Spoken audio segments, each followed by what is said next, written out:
15 मई को हमारे chief justice of India बेरोजगार युवाओं को कॉकरोच से कंपेयर कर देते हैं, जो कि एक शर्मनाक बयान है। और इसके बाद 16 मई को एक इंस्टाग्राम पेज बनता है कॉकरोच जनता पार्टी के नाम से। कायदे समझी साजिश है। इस पेज को चलाने वाले कई लोग हैं, जिनका एक एक करके मैं खुलासा करता हूं, ध्यान से सुनना। इस जो है 15 मई से लेकर अभी तक जो सबसे ज़्यादा चर्चा में विषय है, सबसे बड़ा, वो है कॉकरोच जनता पार्टी।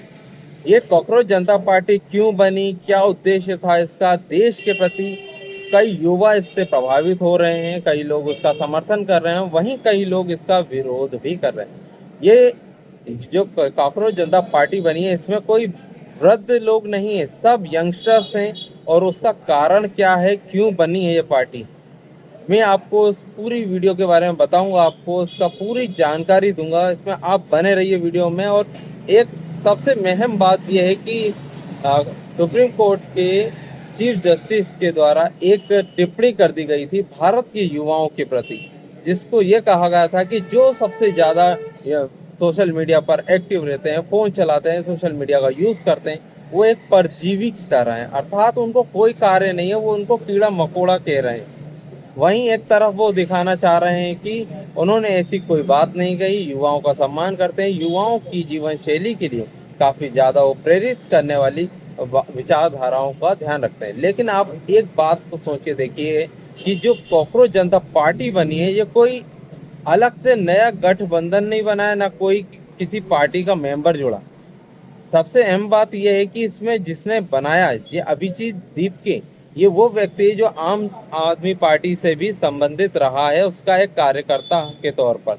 और भी कई लोग हैं इसमें जो हैं, उन सभी के बारे में हम इस वीडियो में चर्चा करेंगे। लेकिन सबसे अहम बात वो है कि ये पार्टी बनी क्यों, इसका उद्देश्य क्या है, वो आपको बताते हैं। ये पार्टी कुछ इस प्रकार से बनी है, एक छोटे से व्यंग को लेकर कि देश में ये युवा पीढ़ी है, इसको भड़काने का कार्य किस प्रकार से किया जा सकता है। और इसको कुछ नहीं करना है, उनके सीधे उनके ईगो पर टॉपिक ऐसा उठाया कि उनके ईगो को टारगेट करके ये जनता पार्टी बना दी गई, मजाक मजाक में। लेकिन कहीं ना कहीं इस पे चर्चा चल रही है, और ये चर्चा कोई साधारण नहीं है। इसमें ये दिखा रहे हैं कि आज का जो यूथ है वो परजीवी नहीं, पढ़ा लिखा है। कोई ऐसा नहीं कि इलिटरेट हो, उसको कुछ भी बोल दो, आंखें बंद करके सुनेगा, समझेगा, उसके बाद वो किसी का भी समर्थन करने लगा। ये ऐसा नहीं। आज का वो समय है जब तक कि व्यक्ति को पूरी जानकारी सटीक ना मिल जाए, जब तक किसी का भी समर्थन नहीं करता।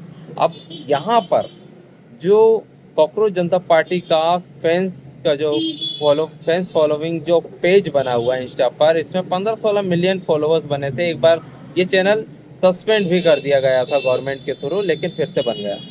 लेकिन चर्चा का सबसे बड़ा विषय यही है, ये विषय चर्चा के लिए इसलिए सबसे ज़्यादा चल रहा है क्योंकि इस पे आज का यूथ है, कोई एजेड लोग नहीं है, सब 25 से 30-35 की एज के वो लोग हैं जिनको लगता है कि हाँ, गवर्नमेंट से उनको सहायता नहीं मिली, गवर्नमेंट भ्रष्ट है, कहीं ना कहीं गवर्नमेंट ने कमी की है। जैसे कि कई वैकेंसीज निकलती हैं, वहाँ पर धांधली हो जाती है, चिकित्सा क्षेत्र पर नहीं होता, कि महिलाओं को जो आरक्षण देना चाहिए उस पर भी कटौती हो जाती है, जहाँ की आरक्षण महिलाओं को बराबर देना चाहिए। यानी कि 33% कह रहे थे, आज का यूथ कहता है कि महिलाओं को आरक्षण अगर देना है तो 50% दीजिए ना। आप क्यों आरक्षण के एक अपमानित क्यों कर रहे हैं, वो उनका अधिकार है। तो इसी बात को लेकर ये चर्चा छिड़ रही है। लेकिन हम आपको एक वीडियो के माध्यम से दिखा देना चाहते हैं कि ये कॉकरोच जनता पार्टी क्यों बनी, कब बनी, और इसकी शुरुआत किसने की, और इसमें कौन लोग शामिल हैं, और इसका विरोध भारतीय सबसे ज़्यादा कर रहे हैं। और इस पार्टी में जो लोग जुड़े हैं सोशल मीडिया के माध्यम से, वो कोई भारत के वासी नहीं, भारत से बाहर के लोग, पाकिस्तान और बांग्लादेश के नागरिक सबसे ज़्यादा इसके फैंस फॉलोइंग हैं। इसमें देखेंगे ज़्यादातर जो इसका चलाने वाला जो मेंबर है वो भारत में नहीं, अदर कंट्रीज में बैठकर इस कैंपेन को चला रहे हैं। चलिए तो शुरू करते हैं इसके आगे की वीडियो। समझिए, 3 मई को कॉकरोच जनता पार्टी के बारे में जानना चाहते हैं। सबसे पहले एक क्रोनोलॉजी समझिए। 3 मई को नीट का पेपर आउट होता है, युवाओं में गुस्सा होता है, गुस्सा होना भी चाहिए था। 13 मई को अरविंद केजरीवाल मीडिया के सामने आता है और कहता है कि जब बांग्लादेश और नेपाल जैसे देशों में जेंजीज आकर के तख्ता पलट कर सकते हैं तो भारत में भी जेंजीज बड़े से बड़े मंत्री का पद छीन सकते हैं, वहां भी तख्ता पलट हो सकता है। 15 मई को हमारे चीफ जस्टिस ऑफ इंडिया बेरोजगार युवाओं को कॉकरोच से कंपेयर कर देते हैं, जो कि एक शर्मनाक बयान है। और इसके बाद 16 मई को एक इंस्टाग्राम पेज बनता है कॉकरोच जनता पार्टी के नाम से। कायदे से यह बना था सीजीआई के बयान के खिलाफ, लेकिन विद द टाइम इसे बीजेपी के खिलाफ तैयार कर दिया जाता है और सरकार के खिलाफ युवाओं को खड़ा करने का एक कार्यक्रम चलाया जाता है। इसमें आम आदमी पार्टी, नीट का पेपर आउट होना, सीजीआई का बयान होना और लंबे समय से जेंजीज के प्रोटेस्ट को देख करके भारत में भी ऐसे प्रोटेस्ट कराने की योजना शामिल है। यानी कि ये ऑर्गेनिक नहीं है, सोची समझी साजिश है। इस पेज को चलाने वाले कई लोग हैं जिनका एक एक करके मैं खुलासा करता हूं, ध्यान से सुनना। इस पेज को देखा जाए तो आम आदमी पार्टी का ही दूसरा पेज कह सकते हैं। इस पेज को चलाने वाला पहला व्यक्ति है अभिजीत दीपके, ये यूएस से इस पेज को चला रहा है। दूसरा व्यक्ति जो जुड़ा हुआ है वो है अर्पित शर्मा, आम आदमी पार्टी का है, आम आदमी पार्टी का ये भी रहा है। और तीसरा व्यक्ति जिसका डायरेक्टली हाथ नहीं है, इसको फॉलो किया जा रहा था, इसने दूसरा पेज बना रखा है, इसका नाम है नबील शेख। ये यूएई में रह रहा था और यूएई से यूएस से गया था, उस वक्त यूएस में था जब ये पेज बनाया जा रहा था। ये पेज वाले एक जने को और फॉलो कर रहे हैं जिसका नाम है मेघनाथ, जो न्यूज लॉन्ड्री से जुड़ा रहा है। और न्यूज लॉन्ड्री किस तरह से एंटी बीजेपी है, किस तरह से सरकार के खिलाफ रहता है, हम सब जानते हैं। यानी पूरा एक इकोसिस्टम तैयार किया गया। जैसे ही ये पेज तैयार हुआ, कई लेफ्टिस्ट पत्रकारों ने, कई पॉलिटिशियंस ने इस पेज को आगे बढ़ाना स्टार्ट किया, ठीक उसी तरह से जैसे नॉर्वे की पत्रकार हेले को सपोर्ट किया था इन लोगों ने। इसके बाद क्रोनोलॉजी और देखिए, ये जो अभिजीत दीप के नाम का व्यक्ति है, यूएस में रहता है, यूएस से अकाउंट को चला रहा है। इससे पहले ये आम आदमी पार्टी के साथ काम कर चुका है, जहां पर ये आम आदमी पार्टी का कम्युनिकेशन एडवाइजर था। आम आदमी पार्टी का एक तरीके से आईटी सेल को भी गाइड करता था कि किस तरह से नैरेटिव चलाना है। और उसके बाद यूएस चला गया था। इसके बाद इसी अभिजीत दीपके पर 2019 में एक एफआईआर भी हुई थी, क्योंकि ये एक फॉल्स न्यूज फैला रहा था जिससे कश्मीर में हुर्रियत जैसा सेपरेटिज्म दोबारा से जन्म ले सके। यानी कि अलगाववाद को बढ़ा रहा था, इसको लेकर के एफआईआर हुई है अभिजीत दीपके के ऊपर, जो इस समय कॉकरोच मूवमेंट को चला रहा है। इसलिए जो भी लोग इसकी बातों में आ रहे हैं, ध्यान रखना, आप तो बीजेपी हटानी हटा दो, कोई दिक्कत नहीं है, चुनाव होते नहीं, हटा देना। लेकिन ये लोग जो देश तोड़ने की साजिश रच रहे हैं, देश में अलगाववाद फैलाने की साजिश रच रहे हैं, इनको आगे मत बढ़ने दो। ये कई लोगों का ब्रेन वॉश कर देंगे और पता भी नहीं चलेगा। उसी प्रकार से यही अभिजीत दीपके समय समय पर एनआरसी, सीएए, एनपीआर, इन सब का भी विरोध करता रहा है। अब आप अपने दिल से खुद पूछो, क्या हमारे देश में एनआरसी नहीं होना चाहिए? क्या सीएए नहीं होना चाहिए?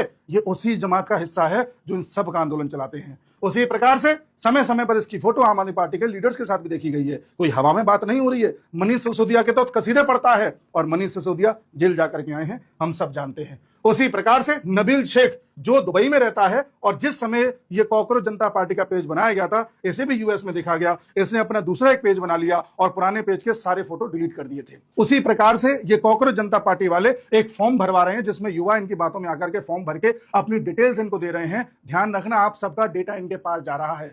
इस डेटा का इस्तेमाल किया जाता है आपका ब्रेन वॉश करने के लिए, आपको मैनिपुलेट करने के लिए। और आने वाले समय में पंजाब में इलेक्शन होने वाले हैं और वहां इस डेटा का बहुत बड़ा काम लिया जाएगा। जब सरकार कोई नियम लेकर के आती है और आपसे डेटा मांगती है, तब तो आपको लगता है कि आपकी प्राइवेसी ब्रीच हो रही है, और यहां आप खुलेआम अपना डेटा किसी को दिए जा रहे हो। सोचो ये आपके साथ कितना बड़ा खिलवाड़ करेंगे। साथ ही ये अर्पित शर्मा समय समय पर भारत के जेंजीज को भड़काने का प्रयास करता रहा है। और अर्पित शर्मा के जो पिताजी हैं वो किस तरह से आम आदमी पार्टी के सदस्य हैं, आपके सामने तस्वीर में जाहिर है। और ये अर्पित शर्मा एक टाइम पर कह रहा था कि नेपाल के यूथ ने कर दिया, अब इंडिया की बारी है। इस तरह से ये लोग भड़काऊ भाषण देते रहे हैं। इनको बस मौके की तलाश थी। इन्होंने नीट का पेपर आउट होना, सीजीआई का बयान, इन दोनों को कुछ इस तरह से मिलाया और बीजेपी पर अटैक कर दिया कि जो यूथ इन सब चीजों से अनभिज्ञ था वो इनकी बातों में आ गया। उसी प्रकार से इन्होंने अपना मैनिफेस्टो जारी किया है और मैनिफेस्टो की एक लाइन पढ़िए कि कोई भी एमएलए और एमपी अगर अपनी पार्टी छोड़ करके दूसरी पार्टी में जाता है तो उसे हमेशा के लिए चुनाव लड़ने से प्रतिबंधित कर देना चाहिए। निशाना राघव चड्ढा पर। आम आदमी पार्टी किस तरह से अपनी मैनिफेस्टो के जरिए जो कॉकरोच जनता पार्टी बना करके पेश कर रही है, किस तरह से लोगों को साध रही है। साथ में इन्होंने मैनिफेस्टो में यह भी कहा है कि बंगाल को मणिपुर नहीं बनने देंगे, बंगाल में जो हो रहा है वो ठीक नहीं है। मतलब जो अभी तक टीएमसी कर रही थी वो ठीक था, बीजेपी ने आकर के जो दवाई छिड़कना स्टार्ट किया है वो इन्हें बुरा लग रहा है। इनकी मंशा जाहिर है, इसीलिए ब्रेन वॉश होने से बचें। मैंने हर चीज विद प्रूफ शो करी है। अगर आपके पास प्रूफ है कि मैं गलत हूं तो कमेंट सेक्शन में पेश करिए, अन्यथा इन लोगों से बचाइए हमारे देश को, ये कभी भी देश में आग लगा सकते हैं। तो कॉकरोच जनता वीडियो को लेकर आप लोगों की क्या राय है कमेंट बॉक्स में जरूर बताइएगा। और हाँ, इस हमारे चैनल को फॉलो करना मत भूलिएगा। और हाँ, अगर यूट्यूब पे देख रहे हैं तो सब्सक्राइब अवश्य करें। धन्यवाद। जय हिंद, जय भारत।